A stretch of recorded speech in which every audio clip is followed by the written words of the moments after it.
Hi kapatid! 5 chocolate cake for today's video. This time, mini naman yung gagawin ko dito. Same naman ito dun sa foil pan na una kong napos. So tara, sisimulan na natin yung paggawa dito.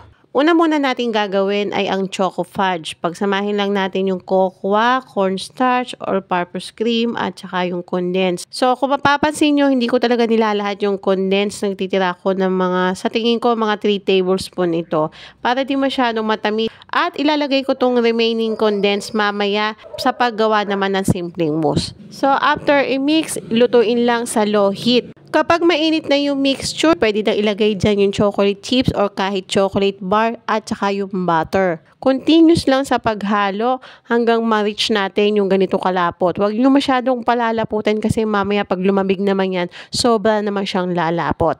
So, nilagay ko na sa isang lalagyan, palamigin muna natin bago to gagamitin. Dito naman tayo sa simpleng choco mousse, ibibit lang natin yung whipped cream bago ilagay yung remaining condensed milk. Masarap yung combination ng whipped cream at saka condensed milk. Lasa kasi siyang ice cream. Tapos lalagyan ko to ng 2 to 3 tablespoon ng choco fudge. So hindi ko siya ino-overbeat, parang tunaw na ice cream lang yung consistency niya. Pwede na tayong mag-assemble dito. Ang gamit ko nga pala dito ay ang 2 ounce na chocolate cupcake. Excess lang ito sa mga order, kaya ganito yung ginagawa ko para mas i-level up ko pa yung cupcake. Pwede nyo din gamitin dito yung mga ready-made na chocolate cake o kaya naman yung mga pinagtabasan ng inyong cake. Para sa akin, sakto na yung 2 ounce na cupcake para dito sa 150 ml na lalagyan. After sa base, pwede nang ilagay sa ibabaw yung chocolate mousse. Tansyahin nyo na lang kung gaano kakapal yung gusto nyong ilagay. Pang third layer natin yung choco fudge. Dapat malamig na yung choco fudge natin bago nyo ilagay ha kasi matutunaw yung ating chocolate mousse.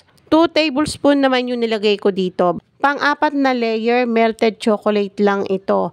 Combine nyo lang yung melted chocolate at saka yung oil, mix until well blended lang. Ganun lang kasimple. At ang pang-5 natin ay ang cocoa powder. Das lang natin ng konti. For me, mas masarap siyang kainin kapag galing talaga sa freezer. Kasi yung choco mousse na ginawa natin, lasa talaga siyang ice cream. Ayan, ganito na ang itsura sa natirang cupcake. Pwede nating i-level up.